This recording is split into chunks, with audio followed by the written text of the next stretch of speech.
There are several ways of manipulating sound on the timeline in Edge Animate. One of the first things we can do is we'll select the sound in our timeline, and we have several options here. We have volume, autoplay, as well as loop. Right now, if we decide to test our movie, let's do Command Return, Control Enter on PC.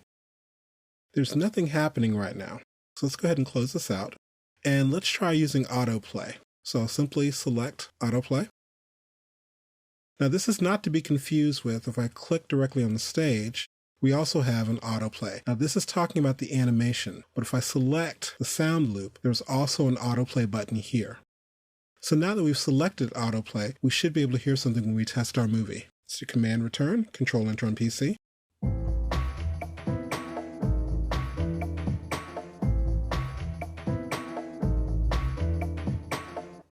Now, this is just a small loop that I've created, and it just stops abruptly because, well, it's not that long. So let's go ahead and close this out. And I also want to show you one thing in particular. I'm going to select loop, and we'll see if this is going to play okay. So do Command Return, Control Enter on PC.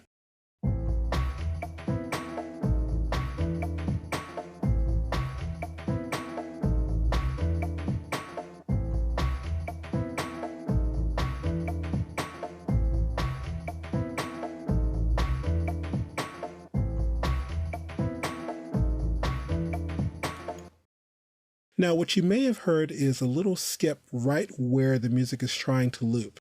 When I initially created this loop, this is created for the program Adobe Flash, and in Flash it actually plays pretty smoothly. But the one thing I've noticed about Edge Animate is there's a little bit of a skip as the music's trying to play again.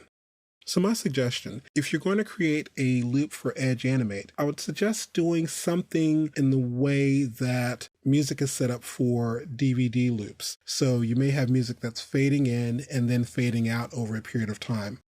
Now, in addition to autoplay and loop, I'm going to turn both of these off for now. We also have controls directly on our timeline. So I can click here and select play. And I can move this playhead exactly where I want it to be. So I can move this so the music won't start playing until 1 second in. So now if we test our movie, Command Return, Control Enter on PC.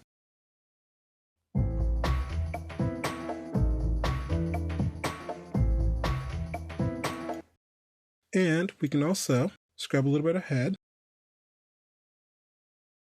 And we'll select pause. So it's only going to play this very small bit of music. And we'll test our movie. Okay. And we can also decide to move and stretch these. Select playback here.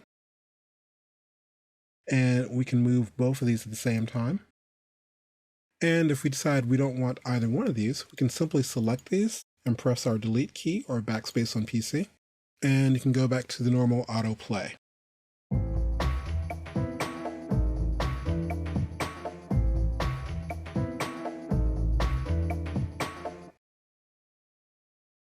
So even though Edge Animate is not a sound editing program per se, you can still start using different aspects of music you've brought in or sounds that you brought in just by controlling them using the properties as well as the timeline.